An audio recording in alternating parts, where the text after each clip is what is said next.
Sonra nasıl yine geliyorlar? Çağrı çıkacağım. Kimse almalı. Hemen Sayit ver oraya.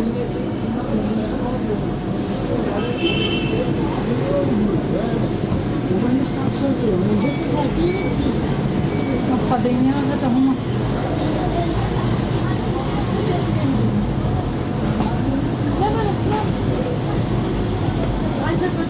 Oruçta da aşağıda dükkana girmişler bunlar. Aşağıdaki dükkan var ya. Yine adam yatıyordu o akşam orada. Bayram mı? He. Şimdi kapıyı açık ama onlar arkada giriyorlar. Ha şimdi orada artılları çıkarıyor.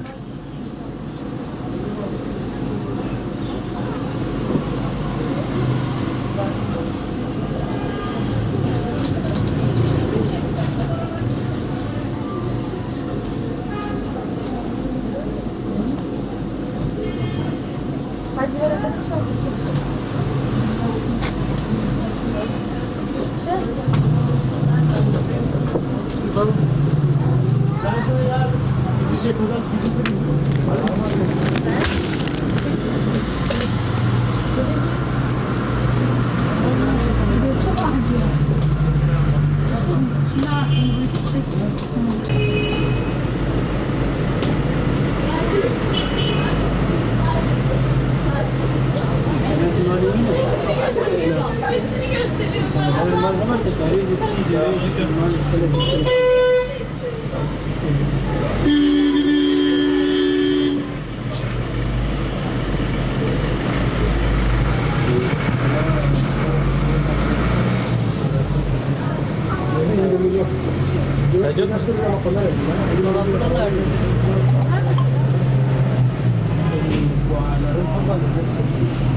Ne fırsatı veremek.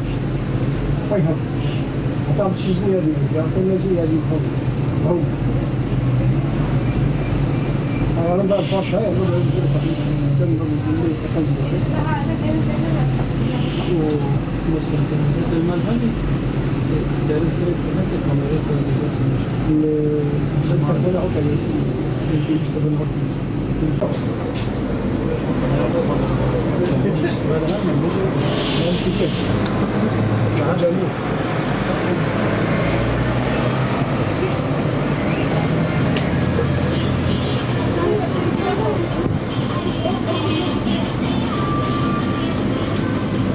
Telefona hangi telefon?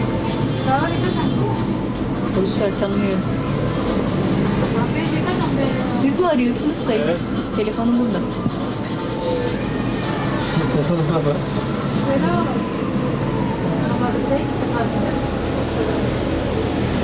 Olay dün gece saat 3'ü 5 geçe civarında. Burada hemen şuradan izleyebiliyoruz beraber.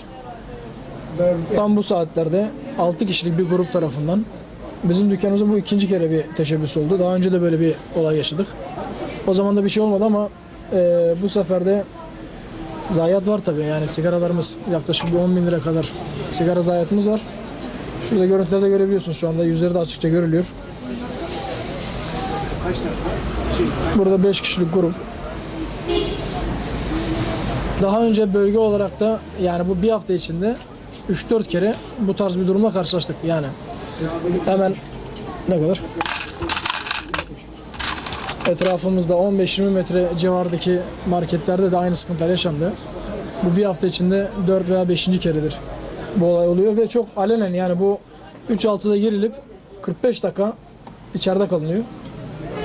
Mallar toplanıyor 45 dakikada. Daha sonra birinci bir çıkış, tekrar dönüş, bir daha alınıyor ve tekrar gidiyor.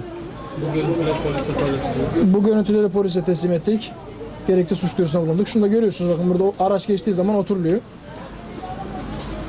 Daha sonra tekrar devam ediliyor. Yani bu polislere vesaire bu tür bilgiler verildi. Görüntüleri de verdik. Bir sonuç çıkması bekliyoruz çünkü yani bu sürekli artan bir olay. Ve bir türlü bir engel olunamadı. Yani biz otomatik kepenk taktık. Kameramız var buna rağmen bir aldırış yok. Alenen bir hırsızlık var burada. Burada görüyorsunuz yani. Bu üçüncü sefer de dükkanıma giriyorlar. Bir seferde üçüncü. Aşağıda bir sefer, burada 2 sefer. Bu bir hafta oldu. 2 sefer bu dükkana giriyorlar. Geçenlerde sabahleyin geldim. Baktım burada tuğla ve kasa kepenin altına koymuşlar. Ama bir şey götürmemişler. O zaman da polislere haber verdim. Polisler geldi. Bugün de aynı polisler geldi tekrar. Dedi ki şanslısın biz onlara yetişemedik. Yani arada 2 dakika geçmiş. Yani buradaki emniyet kesinlikle hiçbir şey yapamıyor. Yani biz ne kadar onlara söyledik hiç aynı. Ben yani bunu 2 gün içinde çıkarmasa bunları ben Ankara'ya dahil de gideyim. Ben bu işin peşini bırakmayacağım. Bunları yakalamayana kadar ben yürümeyeceğim. Ne gerekirse yapacağım. Ben Maliye Bakanı'na gideyim. Maliye Bakanı beni İçişleri Bakanı'yla görüştürsün. Gereken şikayetimi yapacağım yani. Ben bunu böyle rahat onları peşini bırakamam. 9-10 arası benim zararım vardır. Zaten sakalları komple boşaltmışlar. Para da götürmüşler. 9-10 milyar zararım vardır yani.